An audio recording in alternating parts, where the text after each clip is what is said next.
in a cold pantry. Again, these have been stored for about 6 months, so they're not your fresh, super crisp ones, but let me give this a bite. That's still pretty crunchy, and these are about 6 months stored. Wow. It's actually, wow, they're even sweet still. Nice. Not as flavorful as some carrots that I've had, but sweet. So these can be stored. They can be canned as well. I love to make carrot juice. I mean, that's one of my favorite things. So carrots, that's an important one. And I want to mention with carrots, beets. Now, for a lot of people, beets are super easy.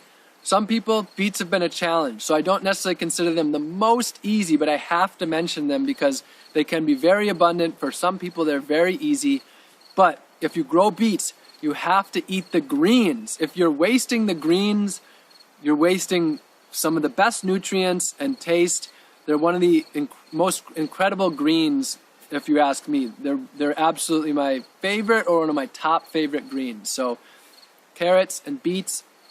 To continue on, I want to mention a few more root vegetables, and that would be radishes and turnips. So radishes are one of the easiest foods to grow, and you can actually harvest radishes in about 30 days, the small radishes. They're one of the fastest growing crops that there are, and you can grow daikon radishes, which get really huge, and I grew a lot of daikon radish in Florida.